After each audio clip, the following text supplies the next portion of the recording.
Hey, before we continue, please consider subscribing to two excellent channels about IT, Avocoders and AveTech. Avocoders is a great channel with programming tutorials and IT humor, and AveTech is about the stories behind tech and business. Links are in the description. Thank you.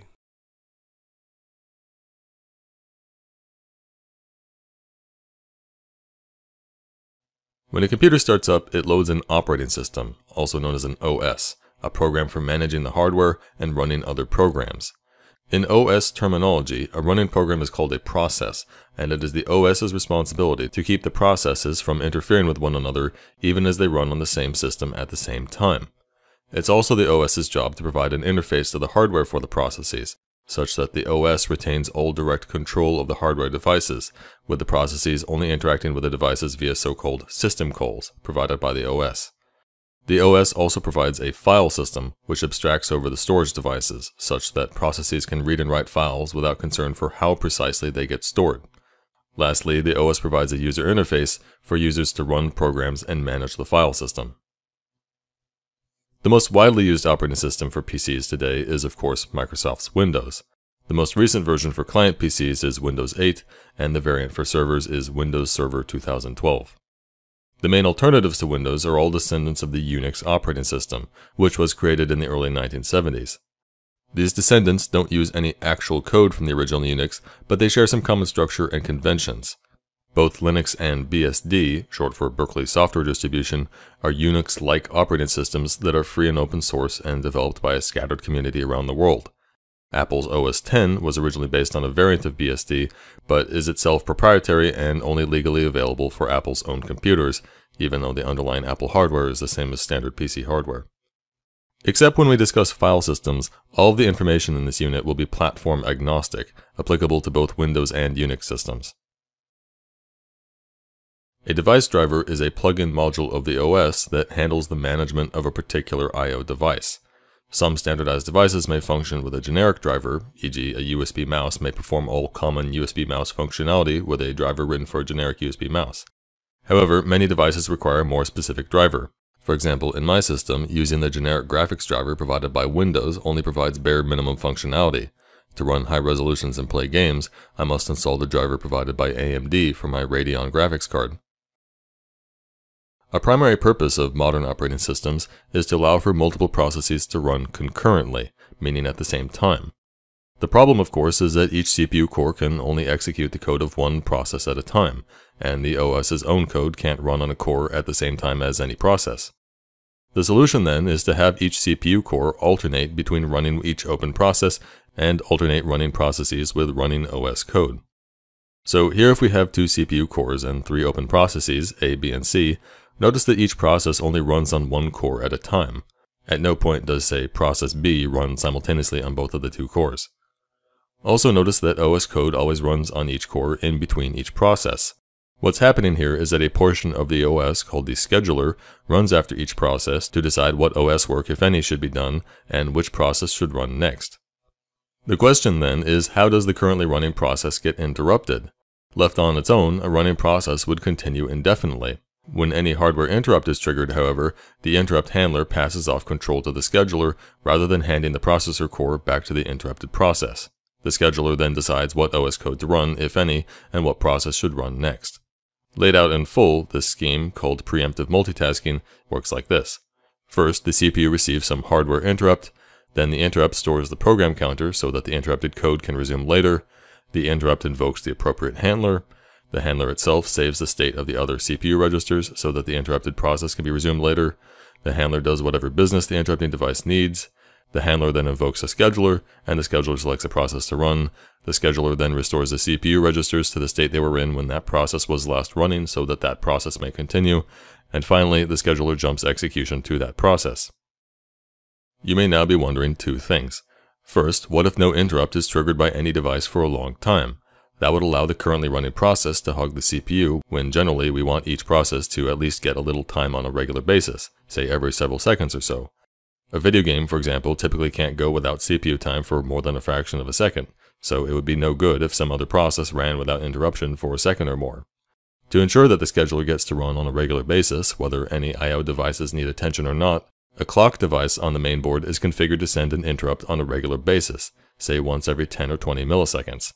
Thus, the system guarantees that the scheduler gets the opportunity to change the running process on each core at least several times a second. The next thing you might wonder is how the scheduler chooses which process to run next. Using the simplest algorithm, the round-robin algorithm, the scheduler simply runs each process in turn, one after the other. While this ensures that every process gets run on a regular basis, the more sophisticated algorithms used by Windows, Linux, and other modern operating systems attempt to take into account which processes need processor time more than others. Processes not only share the CPU cores, they of course must also share the system memory. It's the OS's job to regulate the process's use of memory to ensure that each process doesn't interfere with the portions of memory used by other processes and by the OS itself. Here, for example, the processes A, B, and C have been allocated their own portions of system memory. While the OS may access any portion of memory as it chooses, because the OS is supposed to be in charge of the system, each process can only access its own portion of memory. As we'll explain shortly, this restriction is enforced by the hardware, making it impossible for a process to muck with addresses outside of its own portion of memory. However, we need a loophole for this restriction because processes must be able to invoke certain routines at fixed addresses in the OS's portion of memory. These routines, called system calls, are the means by which processes initiate requests to the operating system. These system calls provide functionality for things like, say, reading and writing files, or for sending and receiving data over the network. To invoke a system call, a process must use a specific CPU instruction, usually called syscall, in which the process specifies a system call number. When this instruction is invoked, the processor looks in the system call table for the address of the routine corresponding to the number and jumps execution to that address. Because the operating system controls this system call table, a process can only jump execution to addresses of the operating system's choosing. So aside from this loophole, how do the operating system and hardware restrict a process to only access its own portion of memory? Well, first off, the CPU actually runs in two different privilege levels. When OS code runs, the CPU is put into a privilege level that allows access of the I/O devices and any address of memory. When a process runs, however, the CPU is put into a privilege level that triggers a hardware exception when the code attempts to directly access the I/O devices or addresses not allowed for that process. Processes are supposed to directly touch only their own memory, not anything else in the system. Now, to understand how the CPU knows which addresses are allowed for each process, we have to first look at how a process uses memory. Each process uses a portion of its memory for a stack, for a heap, and for storing the process's code itself, in a section confusingly called the text section, even though the code is in binary form. The code section is straightforward. The binary instructions are stored in a contiguous chunk of memory and never modified for the duration of the process, except for the purpose of dynamic linking with shared libraries, as we describe in the unit on programming languages. The stack and heap, though, are both for storing data. The difference is that the stack stores the local variables used by the process, and the heap stores everything else. Looking at the stack first, the stack is a contiguous chunk of memory that starts out unused. When the first function is called, let's call it main, its local variables are stored on the stack in a grouping called a frame. When the main function itself invokes another function, let's call it cat, the local variables of cat are stored in another frame on top, along with the size of the frame and the return address, the address to jump back to when execution returns from cat. Likewise, if cat calls another function, dog, then dog's local variables, the size of its frame, and the return address to cat are stored in another frame on top. Notice that as we add frames, we have to keep track of the top of the stack, because that's where we add a frame when the next function is called. Many CPUs, including x86 CPUs, have a specific register for storing this address, usually called the stack pointer.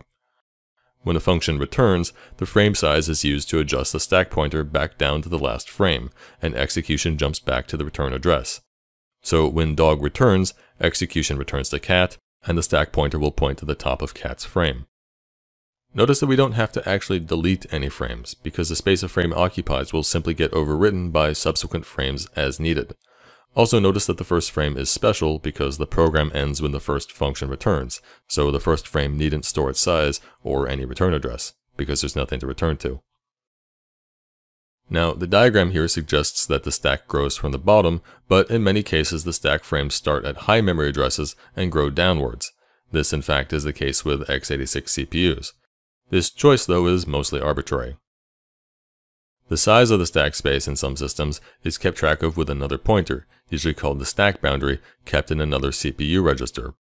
In CPUs with this register, when the stack pointer runs past the stack boundary, this triggers a hardware exception, and the exception handler may increase the stack space by moving the stack boundary. However, the exception handler may decide at some point that the stack has grown too large and may simply refuse, and then instead simply terminate the process.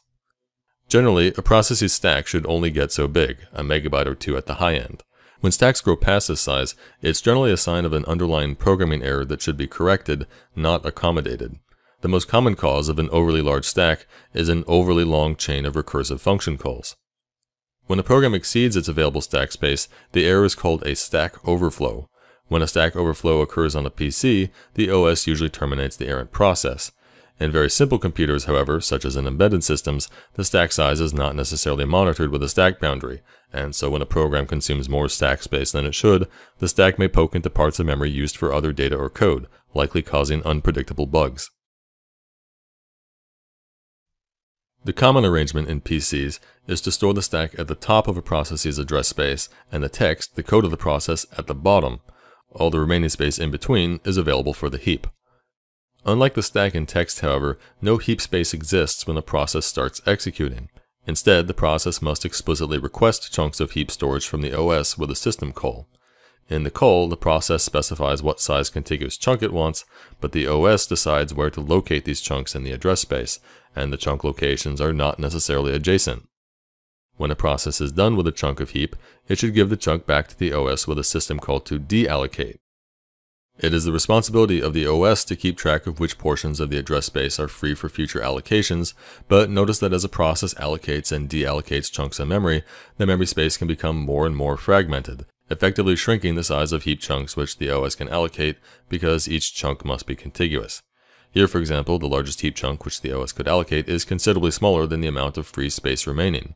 Good allocation algorithms can minimize this fragmentation, but the problem can't be avoided entirely. This partly explains why you should deallocate chunks of heap when you no longer need them. By deallocating, you free up areas in the address space so that they can be allocated again later. The broader reason to deallocate, of course, is that your process might simply run out of address space at some point. Even if your process only needs a modest amount of heap memory at any one time, if your process runs long enough without properly deallocating heap memory, the process may eventually run out of address space, at which point new allocations will fail, likely requiring your process to terminate prematurely.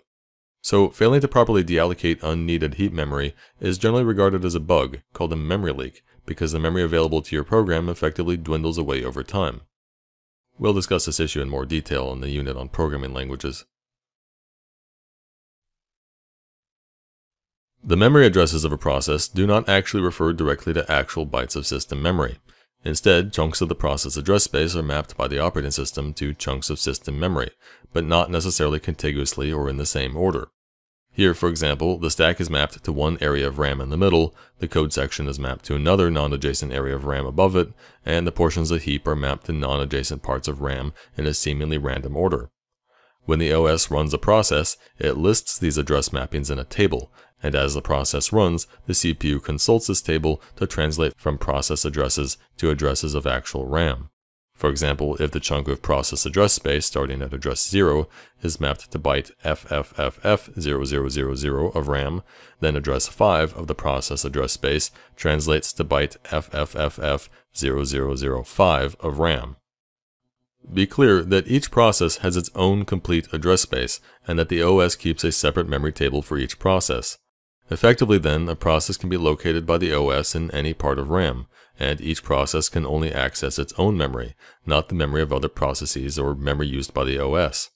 When a process attempts to use a part of its address space which is not mapped to actual RAM in the process memory table, the CPU triggers a hardware exception, and the OS then typically aborts the process with an error message complaining about a page fault, because the mapped chunks of memory are called pages.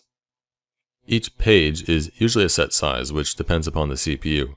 32-bit x86 processors, for example, usually use 4 kilobyte pages. So, in fact, a more realistic diagram would show that the stack, heap, and code portions of a process address space are most likely not mapped as whole units, e.g., each page of the stack may be mapped to different non-adjacent pages of RAM, and in no particular order. To free up valuable RAM, the OS may decide to swap out pages of a process to storage, usually a hard drive. Here, for example, these pages of heap memory are not currently mapped to any part of RAM. Instead, their data has been temporarily copied out to a hard drive, and in the process memory table, these heap pages have been marked swapped. An attempt by the process to access an address in a swapped page will trigger an exception, at which point the OS will copy the swapped page back to RAM and adjust the memory table accordingly before allowing the process to proceed. Thanks to swapping, the total memory used by all processes may actually exceed the capacity of RAM in the system. Swapping pages in and out of storage is of course relatively slow, but better that the system occasionally goes a bit slow to swap pages rather than simply cease to function by running out of memory. With swapping, the processes can use as much memory space as the system has free storage. In practice, the swapped pages in a typical PC at any moment will rarely exceed more than a gigabyte or two of storage, but most pages used by most processes don't get used very frequently, so they might as well sit in swap space most of the time. In its life cycle, a process transitions through a few major states. After the OS does all the business it needs at time of process creation, the process transitions into the waiting state. The sense of waiting here is waiting to be selected by the scheduler. When the scheduler selects the process to run, it then of course enters the running state. When the scheduler selects a different process to run on the same core, this process is placed back into the waiting state. A process typically goes back and forth many times between waiting and running until the process ends, at which point it enters its final state, terminated. There is at least one more important state, blocked. In the blocked state, the process is waiting for some external event in the system before it can proceed, rather than waiting to be scheduled, so it is in neither the state of running nor so-called waiting. Most commonly, the blocked state is triggered when a process invokes certain system calls, such as for reading files. Reading a file often blocks a process because most storage devices, such as hard drives, are relatively much slower than the operations of the CPU, and often a program cannot do anything useful until it gets the data it needs from a file. In such cases, the process might as well relinquish the CPU core it was using and take itself out of the waiting pool, allowing other processes to run while it waits. Once the operating system finishes retrieving the requested data from storage, it unblocks the process, putting it back into the waiting state so that the scheduler will consider it again for execution. Once the operating system finishes retrieving the requested data from storage, it unblocks the process, putting it back into the waiting state so that the scheduler will consider it again for execution. So don't get confused, both the blocked and waiting states involve waiting, but only in the waiting state will the scheduler select the process to run. In the blocked state, the process waits until the OS puts it back in the waiting state. There are several reasons to block and unblock a process, but the most common reason is because that process has to wait for some slow device in the system.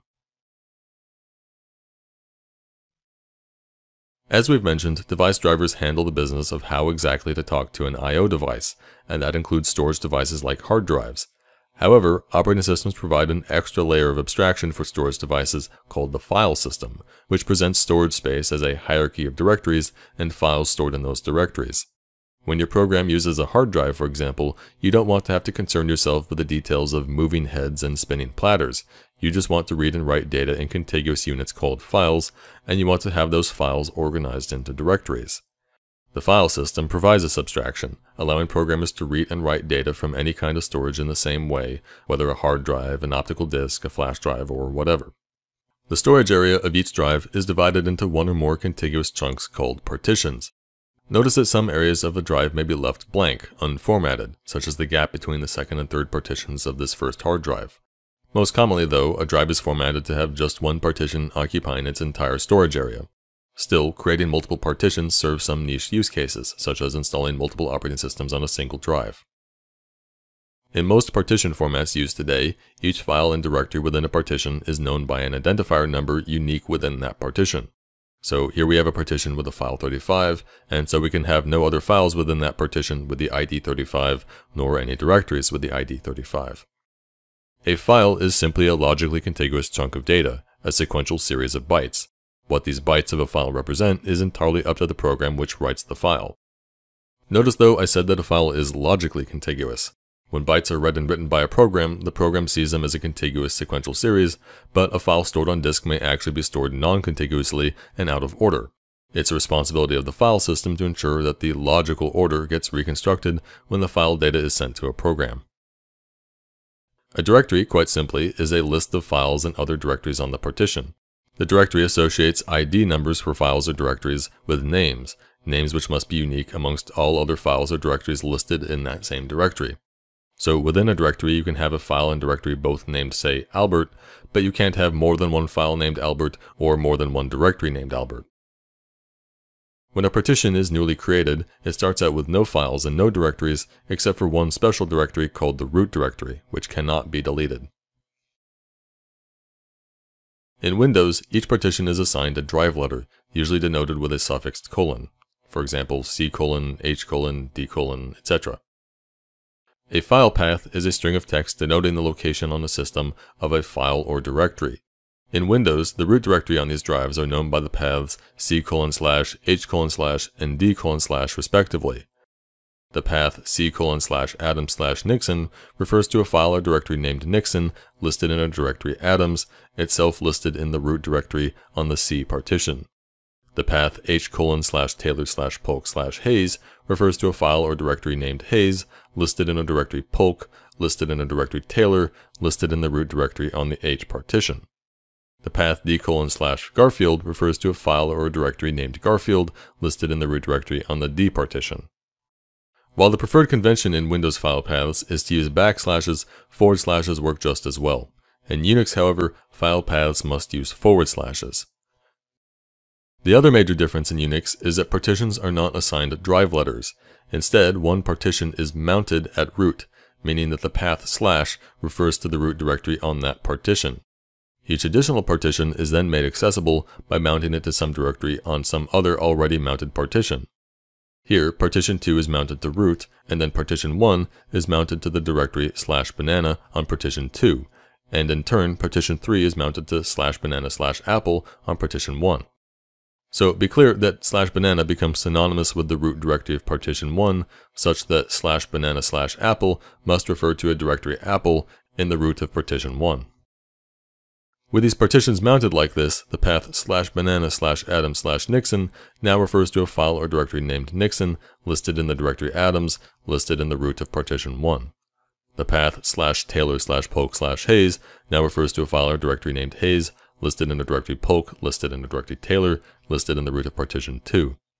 The path /banana/Apple/Garfield refers to a file or directory named Garfield, listed in the root directory of partition 3. Unix systems generally require that a directory already exists before it can be used as a mount point. If the mount directory lists any files or directories, those entries are effectively obscured by the mounting.